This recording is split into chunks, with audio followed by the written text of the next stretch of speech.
The great hall of the northern citadel reeked of fear and failing magic. Lirelei pressed herself against the cold stone wall, trying to become invisible among the crowd of pack members who had gathered to witness their Alpha King's final moments. She shouldn't be here. Rejected Omegas weren't permitted in the royal wing, but the kitchen corridors connected to everywhere if you knew which turns to take. Move aside for High Healer Garrett. Someone barked, and the crowd parted like water. Lirelei watched the realm's most renowned healer sweep past in his crimson robes, his face set with grim determination. He was the 7th healer summoned this week. The others had all fled the citadel with their heads bowed in failure. Through the gaps between bodies, she could see him, Alpha King Theron Nightshade, the most powerful wolf in 5 kingdoms, writhing on the marble floor. His massive frame convulsed as his wolf fought to break free, trapped beneath his skin in a battle that was killing them both. Black veins spiderwebbed across his bare chest, pulsing with each labored heartbeat. "Papa!" A small voice pierced the tense silence. Lirelei's heart clenched as she spotted Princess Sarabeth, barely 6 summers old, being held back by her governess. The child hadn't spoken a word since her mother's death 3 moons ago until now. "Let me see him." Sarabeth struggled against the governess's grip. "Papa needs me." The High Healer knelt beside the Alpha King, his hands glowing with golden healing light. The moment his magic touched Theron's skin, the Alpha's body arched violently off the floor. A howl tore from his throat, neither fully human nor wolf, but something agonizing in between. "By the moon goddess," Garrett gasped, jerking his hands back. "His wolf. It's being torn apart from the inside. This is no ordinary curse." "Then fix it." Prince Aldrich, the Alpha's younger brother, stepped forward. His perfectly styled silver hair and calculating eyes had always made Lirelei uneasy during her servant duties. "You're supposed to be the best healer in the realm." "I cannot heal what I cannot touch," Garrett said, rising shakily. "His wolf attacks any magic that comes near. It's as if the beast no longer recognizes friend from foe." Theron's body convulsed again, and this time blood trickled from his mouth. His eyes, when they opened, flickered between human amber and wolf gold, neither maintaining dominance. "How long?" Aldrich's voice was steady, too steady for a brother watching his sibling die. "Hours, perhaps less." A collective gasp rippled through the hall. Lirelei felt her chest tighten with unexpected grief. She'd only served in the citadel for a season before her rejection, but she'd seen how fiercely the Alpha King protected his people. He didn't deserve this. "There must be something." The Beta commander stepped forward, his scarred face etched with desperation. "Some remedy we haven't tried." "We've tried. Everything," Garrett snapped. "Moonstone elixirs, wolfsbane purging, even dragon tears. Nothing can reach his wolf without sending it into deeper madness." Another convulsion racked Theron's body.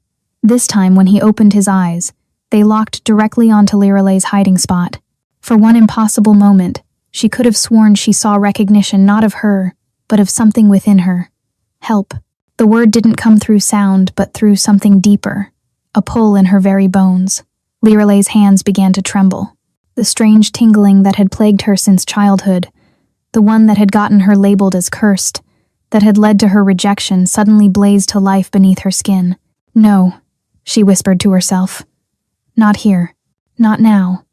But Theron's eyes remained fixed on her, and his lips formed a single word. "Please." Before she could think, before she could stop herself, Lirelei stepped out from the shadows. The crowd turned as one, shock rippling through the hall at the sight of a rejected Omega in sacred space. "What is that creature doing here?" Prince Aldrich's voice dripped with disgust. "Guards, wait." The word tore from Lirelei's throat, barely a whisper, but it carried. She hadn't spoken in public since her rejection ceremony. I might help." "You?" The High Healer laughed bitterly. "A rejected Omega with no training, no magic, no wolf? You think you can succeed where I have failed?" Lirelei's legs shook as she walked forward, the crowd parting in horrified fascination. She could hear their whispers. The cursed one, the girl who killed her own wolf, abomination. She knelt beside the Alpha King, and this close, she could see the true extent of his suffering. Sweat beaded on his bronze skin, muscles locked in perpetual tension. The black veins weren't just on his chest, they covered his entire body like a web of poison. "Don't touch him," Garrett warned. His wolf will... But Liralay's hand was already descending, pulled by that same bone-deep instinct that had drawn her forward. The moment her fingertips grazed Theron's burning skin, three things happened simultaneously. First, the Alpha King's body went completely still, the first peace he'd known in days. Second, a shockwave of power exploded from the point of contact, sending everyone except Liralay stumbling backward. Third, Theron's eyes snapped open, pure wolf gold, and his hand shot up to grab her wrist in an unbreakable grip. When he spoke, his voice was layered with his wolf's primal growl. "Mate. Mine," claimed. His canines elongated, and before anyone could react, he'd pulled her down and sunk his teeth into the junction between her neck and shoulder, the claiming bite that could never be undone. Pain and pleasure crashed through Liralay in waves so intense she couldn't tell where one ended and the other began. The Alpha King's teeth remained locked in her shoulder, his wolf's claiming absolute and irrevocable. She could feel something, fundamental shifting inside her, like tectonic plates realigning in her soul. When Theron finally released her, his eyes were clear, amber, human, and aware for the first time in days. Her blood stained his lips as he stared at her in dawning horror. "What have I done?" he whispered, his voice hoarse from screaming. "Blasphemy!" Prince Aldrich's roar shattered the stunned silence. "He's claimed a rejected Omega. The curse has driven him mad." Liralay touched her neck, fingers coming away crimson. The bite mark burned, but beneath the pain, something else pulsed, a connection she could feel stretching between her and the Alpha King like a golden thread. "Seize her," Aldrich commanded the guards. "She's clearly bewitched our king in his delirium. No one touches her." Theron's voice was quiet, but it carried the full weight of an Alpha's command. He struggled to sit up, and Liralay instinctively reached out to steady him. The moment their skin connected again, the black veins on his body faded by a fraction. "Unheard of," High Healer Garrett breathed, stepping closer. "The curse is retreating?" "She's a witch," someone in the crowd shouted. "No Omega could affect an Alpha's wolf." "I'm not," Liralay started to protest, but her voice failed her. The rejection ceremony had damaged more than just her standing. It had stolen most of her voice, leaving her with barely a whisper. "Papa?" Princess Sarabeth broke free from her governess, running toward them. She skidded to a stop just short of Liralay, amber eyes so like her father's wide with wonder. "Your light is pretty." "What light?" Aldrich demanded. But Sarabeth was already reaching for Liralay's hand. The moment the child's fingers touched hers, Liralay gasped. She could see it through Sarabeth's eyes, a soft silver glow emanating from her skin, invisible to adult eyes but clear as day to the innocent. "She makes the hurt go away," Sarabeth said, turning to her father. "Like Mama used to." The hall erupted in chaos. Mentions of the late queen, a mysterious woman Theron had found dying in the forest and claimed against all protocol, were forbidden. That she'd possessed strange abilities was a closely guarded secret. "Enough," Theron commanded, and silence fell. He tried to stand, swayed, and Liralay caught him without thinking. The moment she did, his wolf settled further, the violent tension that had racked his frame for days easing like a tide going out. "You," he said, looking down at her. "What's your name?" Liralay, she managed, hating how broken her voice sounded. "Liralay." He said it like a prayer, then louder, addressing the hall. "This woman is my mate, chosen by my wolf, and blessed by the moon goddess herself. Any who challenge this claiming challenge me." "Brother," Aldrich stepped forward, his face a mask of concern, though something flickered in his eyes. Uncertainty, perhaps even the first seeds of doubt about his own actions. "You're not well. The curse has affected your judgment. Surely once you recover, you'll see the impossibility of this match. A rejected Omega cannot be Luna Queen." "Cannot?" Theron's eyes flashed gold. "I decide what can and cannot be in my kingdom." But even as he spoke, Liralay felt him trembling against her. The brief clarity was fading, the curse fighting back. The black veins, which had retreated, began advancing again. "My lord," High Healer Garrett approached cautiously. "The claiming has bought time, but the curse remains. May I examine the bond?" Theron nodded, though his grip on Liralay tightened possessively. Garrett's hands glowed as he held them over where their bodies touched, his expression growing increasingly puzzled. "This defies all known laws," he murmured. "The Omega's wolf." "She has no wolf," Aldrich interjected. "That's why she was rejected. Born broken, wolfless, cursed." "Her wolf isn't gone," Garrett interrupted, his voice filled with awe. "It's sleeping, hidden, so deep inside her that our ceremonies couldn't detect it. But the Alpha's claiming it's calling to it, trying to wake it." Liralay's world tilted. Her whole life, she'd been told her wolf was dead, that she was an abomination. The rejection ceremony at 16 had confirmed it when she'd failed to shift under the full moon. "That's why," Theron said suddenly, his breathing becoming labored. "My wolf recognized what others couldn't see. You were never broken, Liralay. You were waiting." His legs buckled, and they both went to their knees. The black veins surged across his skin like living shadows, and his wolf howled in agony behind his eyes. "No." Liralay pressed both hands to his chest, desperate. The tingling under her skin intensified, and for a moment, just a moment, silver light flared between them. The veins retreated again, but not as far as before. "It's fighting her," Garrett observed. "The curse recognizes her as a threat." "Then we eliminate the threat," Aldrich said, coldly, though his voice carried less conviction than before. "If she dies, the incomplete bond will—" Theron's hand shot out, catching his brother by the throat. His claws extended, drawing drops of blood. "Finish that sentence, and you'll lose your tongue. You're proving my point," Aldrich gasped, genuine fear entering his voice for the first time. "The violence, the lack of control, you're going feral. The council will never accept—" A horn blast cut through the tension, 3 long notes that meant only one thing. The Council of Elders was convening. "Perfect timing," Aldrich said, rubbing his throat, though his smile seemed forced. "They'll sort this out."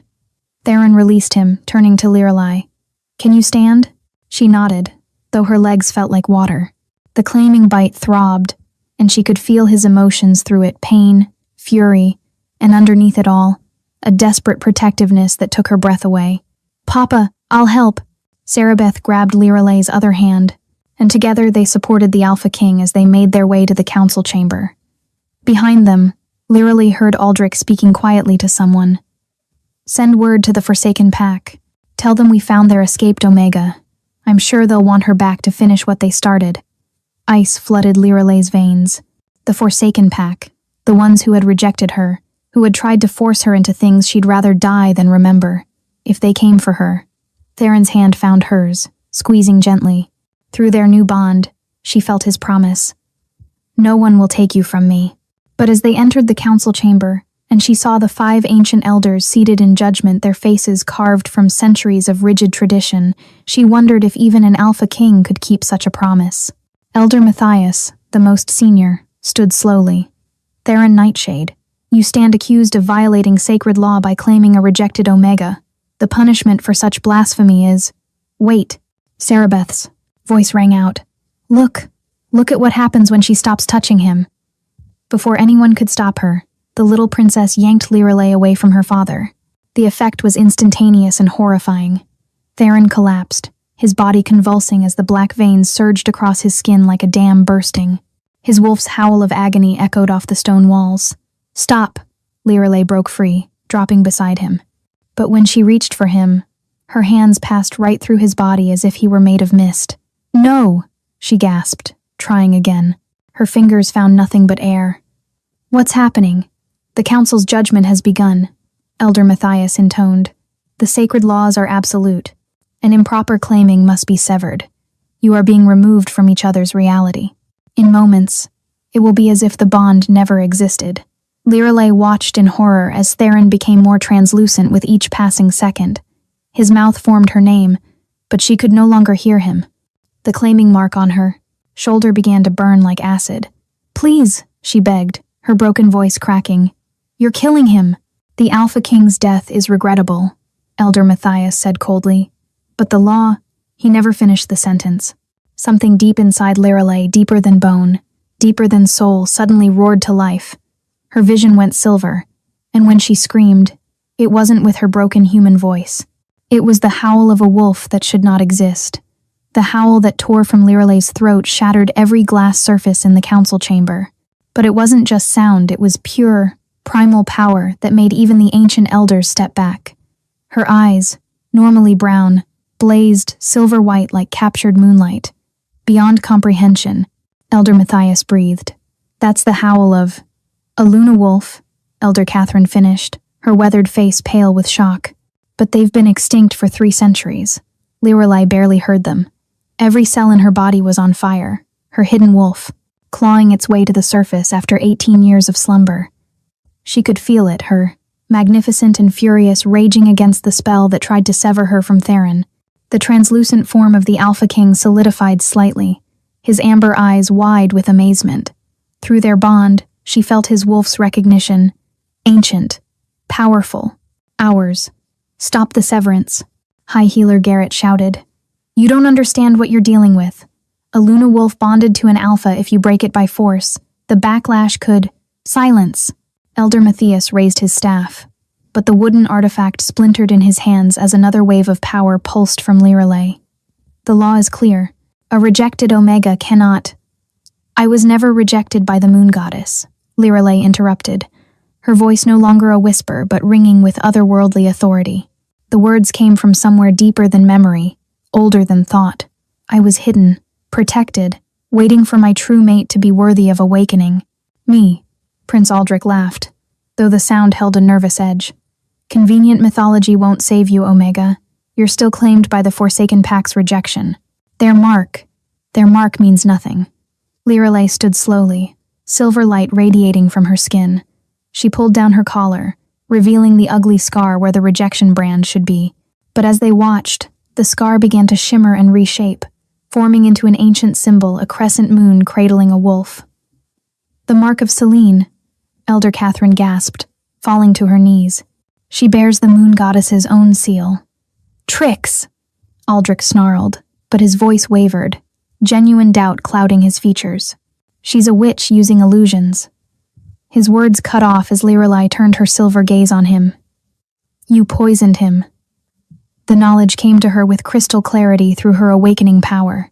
You've been feeding him wolfsbane extract mixed with dark magic, hoping to drive his wolf mad.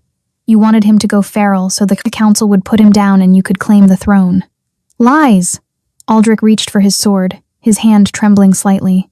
But Theron, now fully solid again, moved faster than lightning. He caught his brother's wrist, and this time, his control was absolute. Is that why you insisted on preparing my meals personally these past weeks? Theron's voice was deadly quiet. Your concern for my health was touching, brother. You can't prove anything, Aldrich said, though sweat beaded on his forehead.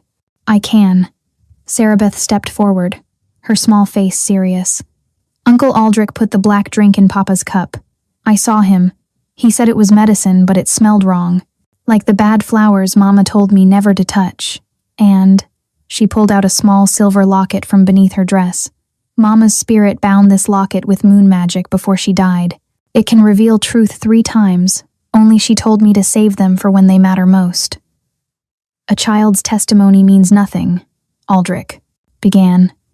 A royal child who carries her mother's sight means everything. Elder Catherine interrupted, still kneeling.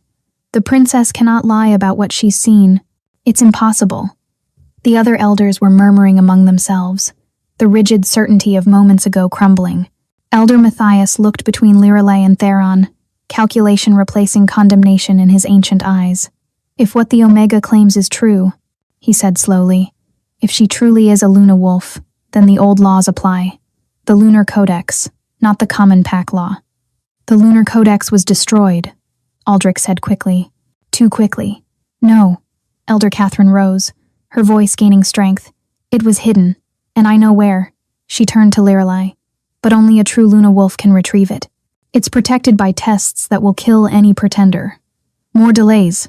Aldrich's composure cracked, revealing genuine panic. While you chase fairy tales, our pack appears weak.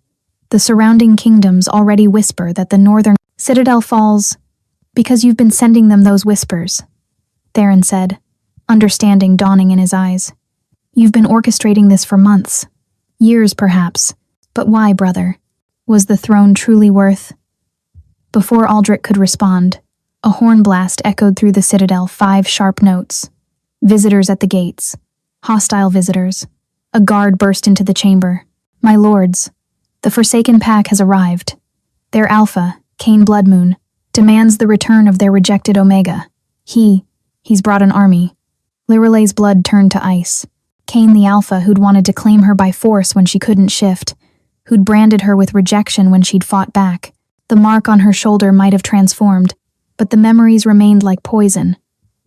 "Perfect," Aldrich said, though his smile didn't reach his eyes. "Let's see how the council handles this. Will you start a war over a rejected Omega, brother? Or will you follow the law and surrender her?" Theron pulled Liralay against him, his voice dropping to a growl. "I'll paint the walls with the blood of anyone who tries to take her." "And that," Elder Matthias said heavily, "is precisely the problem. Your judgment is compromised. The wolf, madness might be poison, induced, but the violent possessiveness, that's all you." He turned to Liralay. "You have 1 hour to retrieve the Lunar Codex and prove your claim. If you fail, you'll be returned to the Forsaken Pack, and the claiming will be dissolved." "She's not going alone," Theron said immediately. "She must. The tests will kill anyone not of Luna blood." Elder Catherine's expression was sympathetic but firm. "This is her trial, Alpha King. You cannot fight it for her. But I can." Sarabeth stepped forward, taking Liralay's hand. "Mama told me in a dream. She said when the Silver Lady came, I should help her find the Moon Book. She said it's my purpose. The locket will protect me when needed." "Absolutely not," Theron said. "I won't risk. My daughter..." "Papa." Sarabeth's voice was steady, older than her 6 years. "Mama said if I don't help, everyone dies. The bad uncle wins, and the darkness comes. I have to go." Through the bond, Liralay felt Theron's anguish, the war between his need to protect his daughter and his trust in his late mate's visions. She squeezed his hand, trying to send comfort through their connection. Cain Bloodmoon grows impatient. Another guard appeared. "He says if the Omega isn't produced in 10 minutes, he'll consider it an act of war." "Stall him," Theron commanded. Tell him she's being prepared for transfer. That should buy us time." Elder Catherine led them to a hidden door behind the council throne. "The path to the Codex begins here.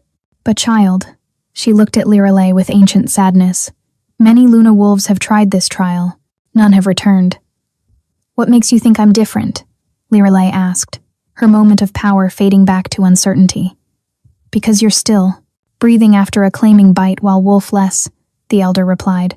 "That alone makes you the strongest Luna candidate in a millennium, but strength alone won't be enough. The trial tests 3 things: courage, sacrifice, and truth. Fail anyone, and you'll join the bones of those who came before." Theron cupped Liralay's face, his amber eyes burning with intensity. "I can't lose you, not when I just found you." She wanted to promise she'd return, but the words stuck in her throat. Instead, she rose on her toes and pressed her lips to his, their first kiss, possibly their last. Fire raced through her veins, and for a moment, their wolves touched across the bond, singing in harmony. Touching, Aldrich's voice cut through the moment, and for the first time, genuine regret flickered across his face. "Brother, I never meant for it to go this far." A crash echoed from somewhere above the sound of doors being broken down. "Save your apologies," Theron said coldly. "We'll settle accounts when this is over." "They're in the Citadel," a guard shouted. "The Forsaken Pack is fighting their way to the throne room." "Go," Theron pushed Liralay toward the hidden door. "Go now." She grabbed Sarabeth's hand and plunged into the darkness beyond the door. Behind them, she heard Theron's roar of challenge as he went to face Cain, and her heart clenched, knowing she might be leading his daughter to her death. The passage descended steeply, lit by phosphorescent moss that pulsed like a heartbeat. With each step, Liralay felt the weight of centuries pressing down. The walls were carved with scenes of Luna wolves in their glory days, massive silver beings that stood between the human and divine. "I'm scared," Sarabeth whispered, the first crack in her brave facade. "Me too," Liralay admitted, squeezing the girl's hand. "But we're together. That has to count for something." They reached a circular chamber where 3 passages branched off, each marked with a different symbol: a blade, a tear, and a mirror. "Courage, sacrifice, and truth," Liralay murmured. "But which first?"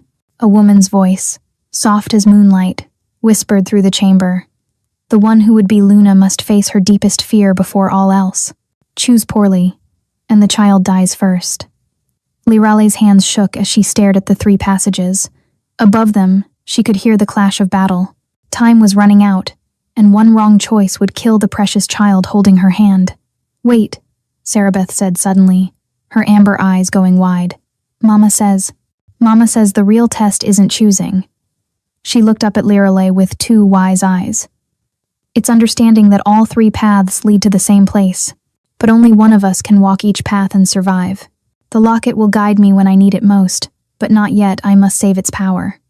The temperature in the chamber plummeted as the truth hit Lirale like a physical blow. To save everyone, she'd have to send a 6-year-old child into mortal danger alone. "No," she said immediately. "There has to be another way." The ceiling began to crack, dust raining down. The battle above was literally bringing the citadel down on their heads.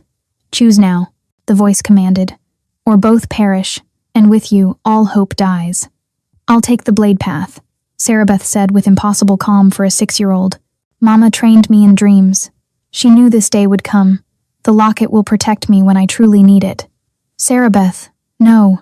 Lirale knelt before the child, her heart breaking. "Your father would never forgive me if... Papa will die without you." The little princess touched Lirale's face with gentle fingers. "The poison Uncle gave him is still there. Only you can burn it out completely. But first, you need the moonbook's power." Another crash from above, dust and pebbles raining harder now. Through the bond, Lirale felt Theron's rage and desperation as he fought. She caught flashes of emotion. Cain had brought 50 warriors. The northern pack was outnumbered 3-1. "The tear path is yours," Sarabeth continued, wise beyond her years. "Mama said the Luna must learn that sacrifice isn't about dying. It's about living with the weight of others' pain." "And the mirror?" Lirale asked, though she already suspected. "We walk together in spirit, but our bodies must separate." Sarabeth touched the locket at her throat. "I know it has 3 charges of moon magic. I'll use them only when absolutely necessary." The voice echoed again, impatient now. "Choose, or all paths close forever."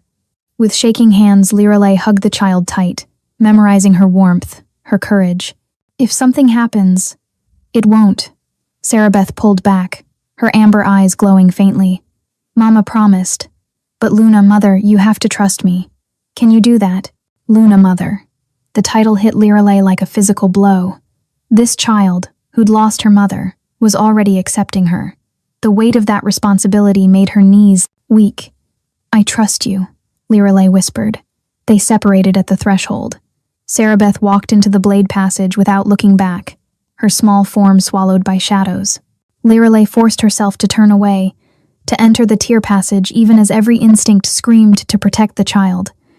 The moment she crossed the threshold, the passage sealed behind her. She was alone in absolute darkness. Then the visions began.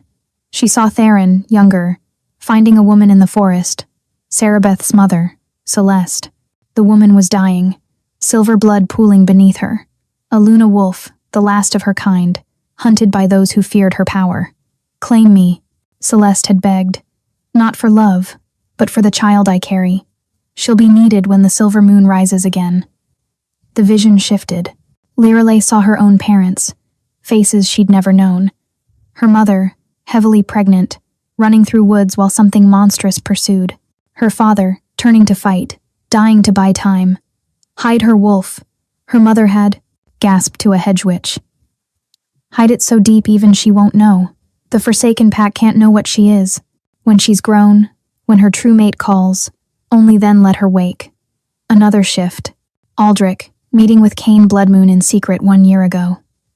"I need stronger remedies for my brother's insomnia," Aldrich was saying, his eyes slightly glazed, a sign of magical compulsion she now recognized. "These vitamins you recommended will help immensely," Cain had smiled cruelly. "Share them with your brother daily, and when he's weak enough, I'll arrive to claim what's mine, the hidden Luna wolf your servants whisper about. Together, we'll rule both territories." Lirale understood now. Aldrich had been Cain's puppet for a full year, unknowingly poisoning his brother with every vitamin he shared. The betrayal was real, but not entirely willing. The visions continued relentlessly. She saw every moment of pain she'd caused others, the healer who'd been punished for failing to wake her, Wolf, the Omega friends who'd been rejected by association, the guards who'd been whipped for allowing her to escape the Forsaken Pack.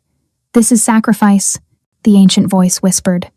"Not your own pain, but witnessing the pain your existence has caused others. Can you bear it? Can you live knowing the weight of these sorrows?" "Yes," Lorelei sobbed, but she kept walking. Each step revealed another tragedy, another life touched by the ripples of her hidden nature. Then she saw Theron, in the present, being overwhelmed. Cain had him pinned, claws at his throat, but she also saw something else, 20 of Cain's 50 warriors standing back, refusing to fight. They recognized dishonor when they saw it. "Where is she?" Cain snarled. "My Omega, my property." "She's no one's property," Theron spat blood. "And she's not yours. She never was. The rejection brand says otherwise." Cain pressed his claws deeper. "Though I'll admit, I prefer her sister's submission." Katara never fought back, like Lorelei did. "Sister?" Lorelei's heart stopped. She had a sister? The vision shifted one more time. A young woman, identical to Lorelei but with dead eyes, heavy with child in the Forsaken Pack's dungeons.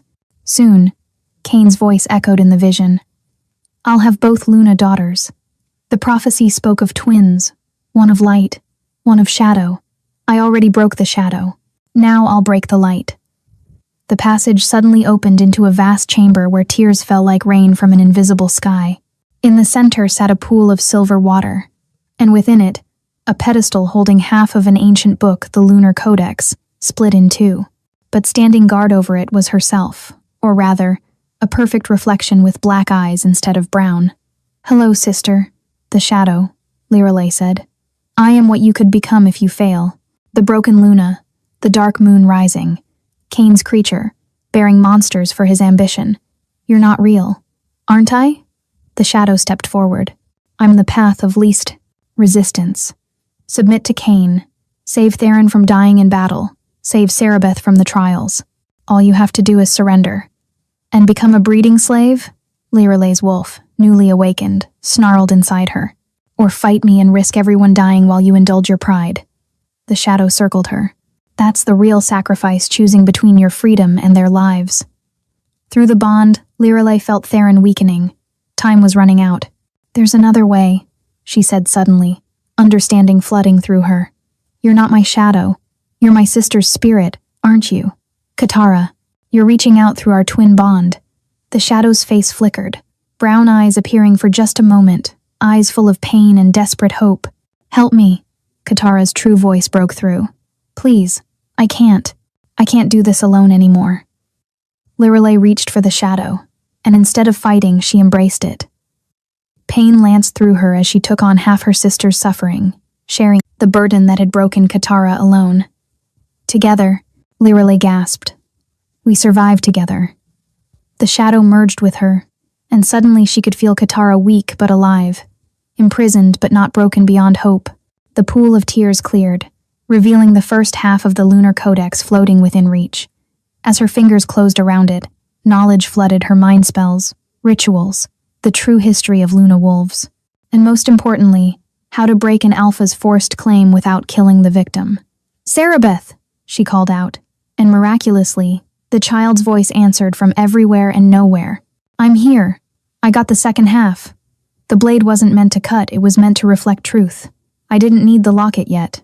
The chamber began to collapse. Lorelei ran toward the sound of Sarabeth's voice, the half-codex clutched to her chest. She found the girl standing before a mirror made of starlight, holding the other half of the book. "Together!" Sarabeth shouted over the roar of falling stone. They pressed the two halves together, and the codex blazed with moonlight. The collapsing chamber froze, then began to rise, lifting them up through solid stone as if it were water. They emerged in the throne room just as Cain's claws pierced Theron's chest. "No!" Lorelei's scream shattered every window in the citadel, but this time, she didn't just howl. Her body exploded into silver light, and when it faded, a massive silver wolf stood where she'd been larger than any wolf that had lived for centuries. Cain stumbled backward, his eyes wide with terror and desire. "The Luna Prime. You're not just a Luna wolf, you're the Luna Prime."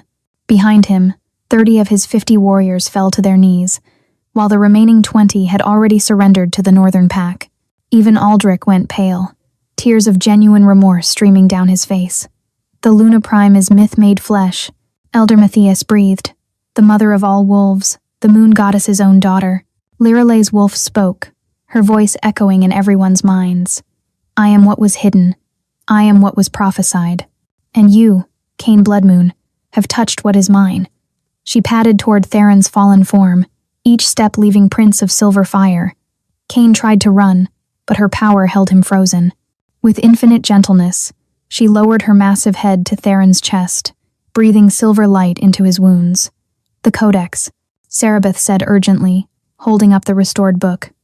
"Page 307, the cleansing rite." But as Liralay began to shift back to human form to read it, Cain broke free from her hold, grabbing Cerebeth by the throat. "One move, and I snap her neck," he snarled.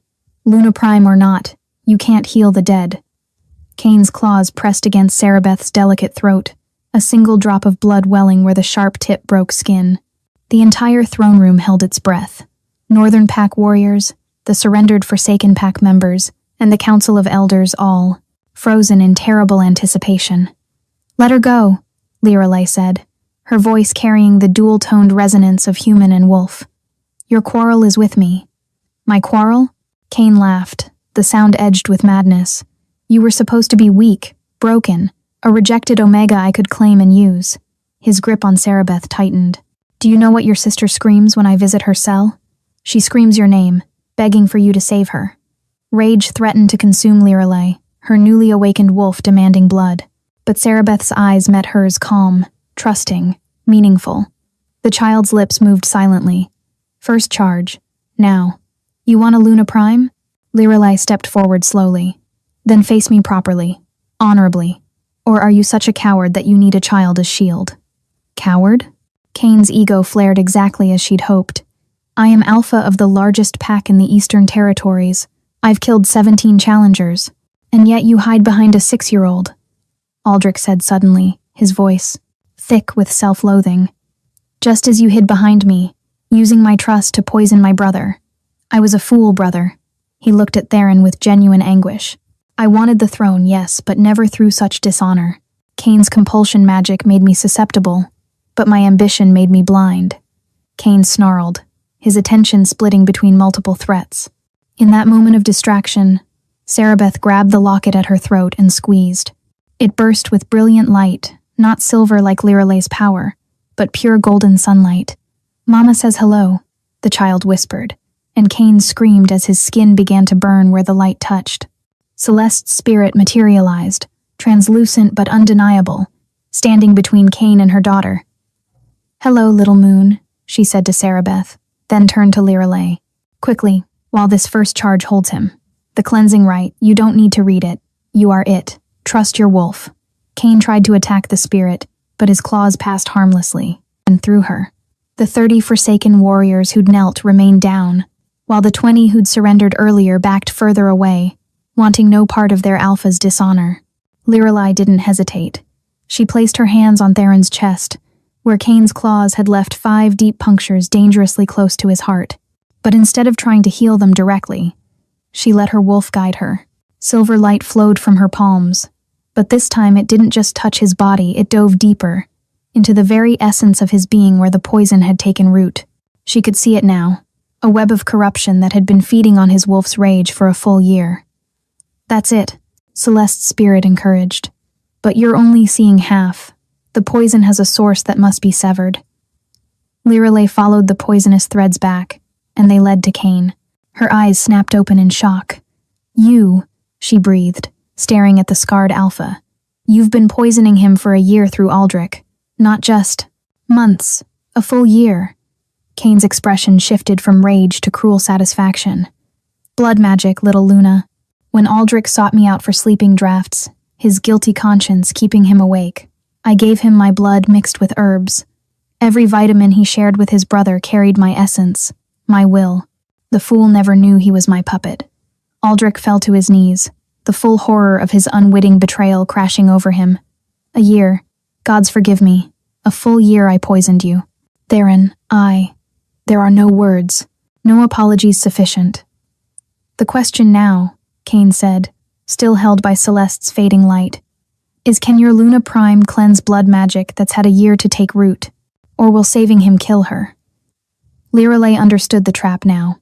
The blood magic was designed to be fatal to remove either to the victim or the healer. It was why none of the other healers could even touch Theron without his wolf attacking. But she wasn't just any healer. Sarabeth, she said calmly, bring me the codex, page 1 the origin story. The child, freed from Cain's grip, ran to deliver the ancient book. Lirelei didn't need to read it. Touching it was enough. Knowledge flooded through her the first Luna Prime, who had loved an alpha cursed by a jealous god. She had taken his curse into herself and transformed it into power. You're insane, High Healer Garrett protested, understanding what she intended. Taking blood magic into yourself, it could corrupt your wolf permanently.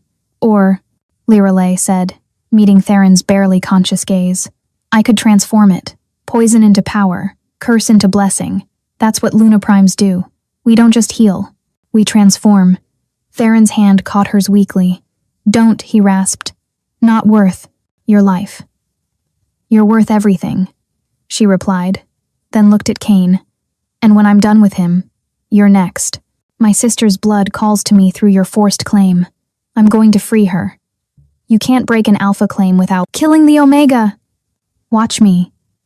Celeste's spirit was flickering now, the first charge nearly spent. Hurry, daughter of my heart. Lirelei placed both hands over Theron's heart and let her wolf fully surface. But instead of shifting physically, she shifted spiritually, her consciousness diving into Theron's body to where his wolf lay dying. The corruption was everywhere, black veins of poison that had wrapped around his wolf's essence like chains. But now she could see their true nature, not just poison, but Cain's will, his malicious intent given form. Hello, beautiful, Theron's wolf whispered weakly. Come to watch me die? Come to save you, her wolf replied. But it's going to hurt. Everything hurts. What's a little more? She began pulling the poison into herself, and agony exploded through every nerve. Cain's blood magic fought her, trying to corrupt her wolf as she absorbed it.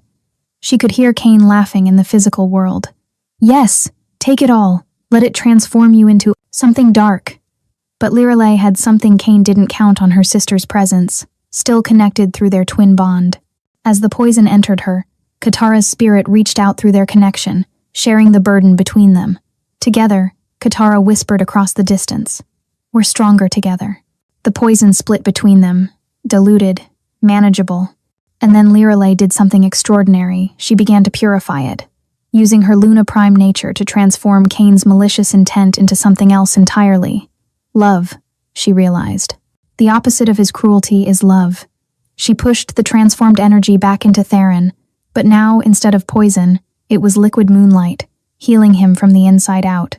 His wolf surged back to life, stronger than before, howling its joy across their bond. In the physical world, Theron's body arched off the ground, his wounds closing, the black veins disappearing completely. When his eyes opened, they blazed with renewed power. But the effort cost Lirelei dearly. She collapsed beside him, her skin pale, her breathing shallow. The blood magic might be transformed, but the toll was devastating. No. Theron caught her, cradling her against his chest. Lirelei, stay with me. Cain tried to run, but Celeste's spirit gave one last surge before fading completely. It was enough. Theron's hand shot out, catching Cain by the throat. You poisoned me. You tortured her sister. You tried to kill my daughter. Theron's voice was calm, which made it infinitely more terrifying. Give me one reason not to tear your throat out right now. Pack law, Cain gasped. Kill an alpha without formal challenge and both packs die. It was true. The magical bonds between alpha and pack would cause a backlash if Cain died without proper challenge. Then I challenge you, Aldrich said suddenly, stepping forward, his face set with grim determination. I, Aldrich Nightshade, challenge Cain Bloodmoon for the crime of using me to betray my own blood. Let me earn redemption through combat. Everyone turned to stare at the younger prince in shock. You're not an alpha, Cain sneered, though fear flickered in his eyes. No, Aldrich agreed. But I'm a brother who finally understands what family means. He looked at Theron, tears streaming down his face. I know I can never undo what I've done, but let me try to make it right.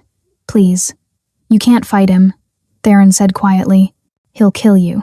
Then I'll die with honor instead of living with shame. Aldrich drew his sword. Unless the Luna Prime has another way? All eyes turned to Lirelei, who was struggling to remain conscious in Theron's arms. She managed to focus on the restored codex, its pages fluttering open to a passage that glowed with soft light. The Unity Rite, she whispered. Kane's blood runs in Aldrich's veins from a year of poisoning. We can use that connection. Reverse it. Pull Kane's alpha power through the blood bond. That defies natural law, Elder. Matthias protested. Not stolen, Lirelei corrected weakly. Reclaimed. Kane stole his alpha status through treachery. He killed the previous Forsaken Alpha with poison, not combat. The power was never truly his. It will return to the moon, to be granted where it will. Kane's face went ashen. How could you know that? Because my sister watched you do it, Lirelei said. And now she's in my head, sharing every secret you thought was safe. The ritual began, silver light pulling Kane's power through his connection to Aldrich.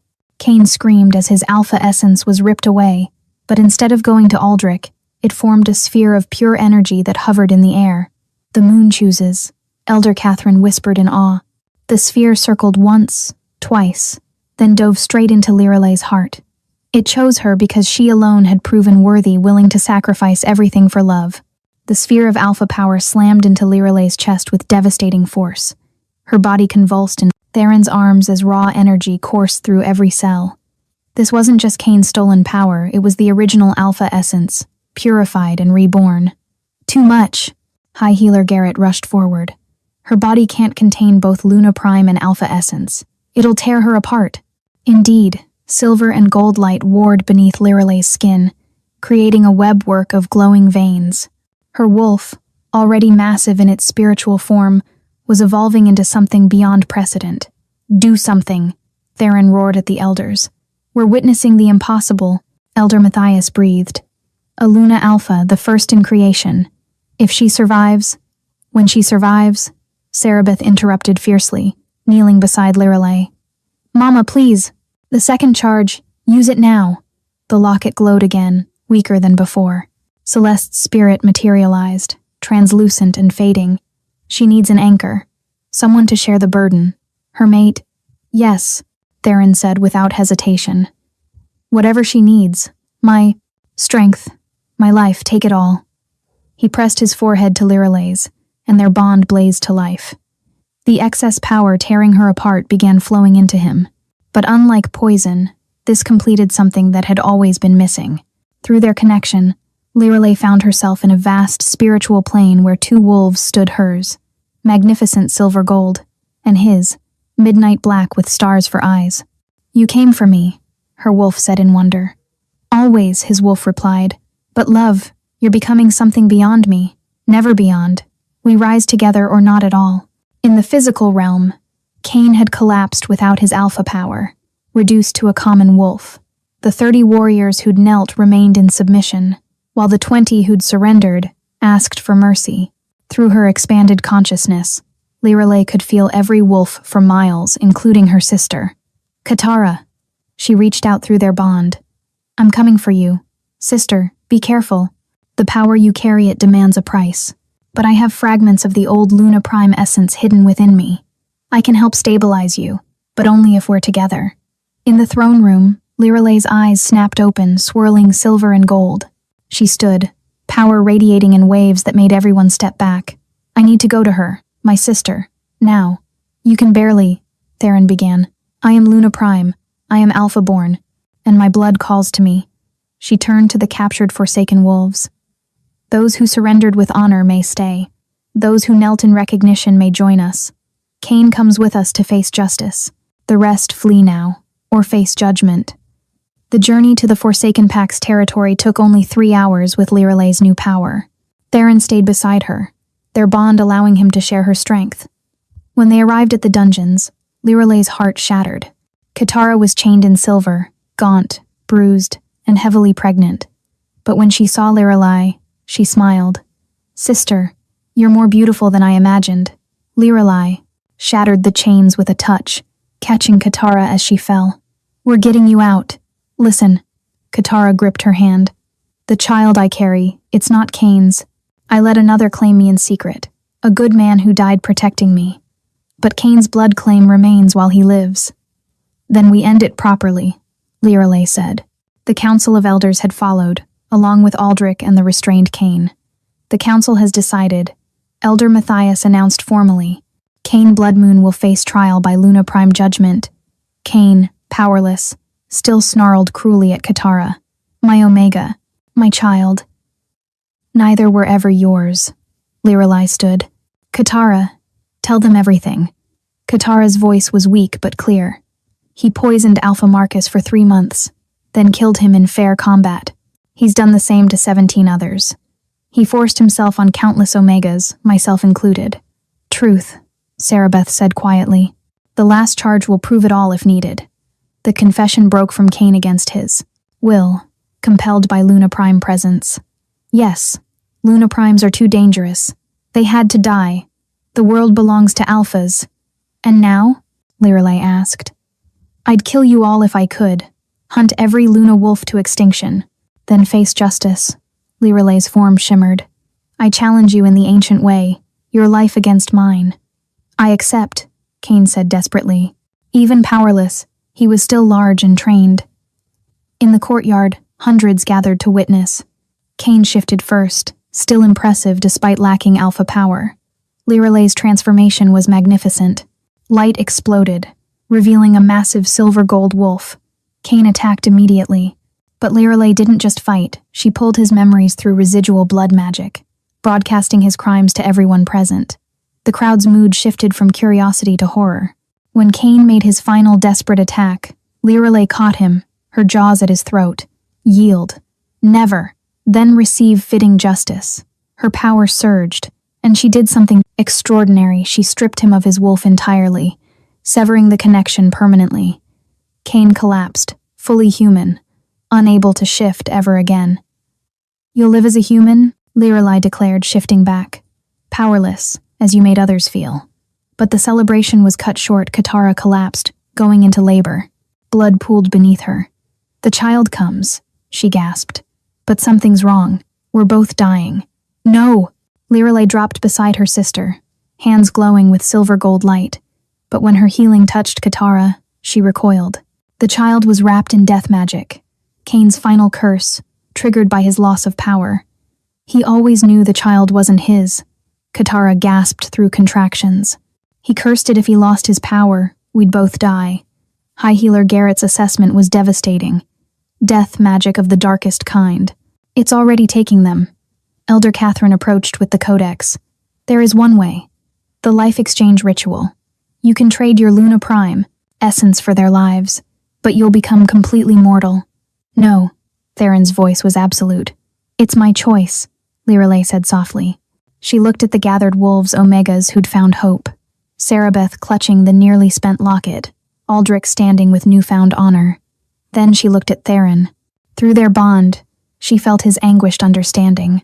"The world needs Luna Primes," she said quietly. "But not more than children need mothers. Sisters need each other." The ritual was simple intent, sacrifice, and love. Lirelai placed her hands on Katara's swollen belly and let everything flow out: her Luna Prime essence, her alpha power, and her wolf.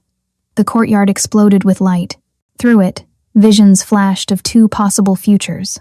In one, she remained Luna Prime but haunted by her sister's death. In another, she was mortal but surrounded by love. "Choose," a voice whispered. "Power or heart?" "My heart. Always." The transfer reached its peak. She felt her wolf, departing, not dying, but moving to where it was needed. Every enhanced cell became merely human. Then a baby's cry. Perfect. Alive. Beautiful. When the light faded, Lirelai collapsed, completely human. But Katara was breathing, holding her newborn son. "The curse is broken," Garrett confirmed, amazed. Theron knelt beside Lirelai, his face showing pride and pain. Their supernatural bond was severed. "I'm not what you claimed anymore," she whispered. "If you want—" He silenced her with a desperate kiss. "You're exactly who I claimed. The woman who chose love over godhood. Papa's right, Sarabeth said. The locket pulsed one final time with its last charge. Mama says watch this. The third charge activated, showing everyone the truth, not crimes, but love. Every sacrifice, every compassionate choice Lirelei had made. But then something unexpected happened. Katara stood, her eyes now holding silver swirls. The Luna Prime essence didn't die, she said wonderingly. It transferred. To me and to Marcus here. The power will grow in us slowly, carefully, without forcing. Power freely given in love doesn't die. It transforms, Elder Catherine explained. Lirelei planted it like a seed. Aldrich knelt before Lirelei. I pledge my life to you. You showed me redemption is possible. One by one, wolves began kneeling, not commanded, but choosing. Rise, Lirelei said. I'm no Luna Prime now. You're something better, an elderly Omega said through tears. Your hope. They marked Cain for exile, a brand ensuring he could never return to wolf territories. Elder Catherine addressed Lirelei. You may not be Luna Prime, but you remain Theron's true mate. Will you accept the position of Luna Queen? A human Luna Queen, someone called. One who sacrificed divinity for love, Theron corrected. Who better? The pack voted unanimously. 1 year later. On the night of a blood moon eclipse, Lirelei woke to living moonlight. The moon goddess herself appeared. Hello, daughter. I'm not your daughter anymore. You gave up the burden, not the birthright. You broke the cycle of Luna Primes becoming tyrants. You democratized divinity itself. The goddess smiled mysteriously. Your humanity isn't as permanent as you think. As the eclipse peaked, pain lanced through Lirelei, not transformation, but evolution. Baby Marcus, now walking, toddled over. His tiny hand glowed as he shared a fragment of the power she'd given him. Lirelei found herself changed, not fully human, not fully wolf, but balanced between. She couldn't fully shift, but she had enhanced strength, senses, and healing. You're becoming what we were meant to be, explained Grandmother Winter, an ancient wolf who'd come to witness the bridge between worlds. 9 months later, Lirelei gave birth to twins with silver eyes, children who would help heal the ancient divide between wolf and human. Years later, the Northern Pack had become a beacon of progress. Omega rights were law. Human-wolf marriages were celebrated. The rigid hierarchies had softened into something more just. But the greatest change was in their stories. They no longer told tales of the mighty Luna Prime, who commanded through power, but of Lirelei the Brave, who gave up godhood for love. In the Codex, new words had appeared in silver ink. Here ends the age of the Luna Prime alone, and begins the age of the Luna Hearts, those who lead through sacrifice and love. The story ended simply. Lirelei, now touched with gray, watching her children play with Marcus and Sarabeth, while Theron dozed beside her, his head in her lap. She had given up the power to reshape the world with magic, only to discover she could reshape it with something far more powerful: love, determination, and the courage to choose others over herself. And that, the moon goddess whispered on the wind, was the greatest magic of all.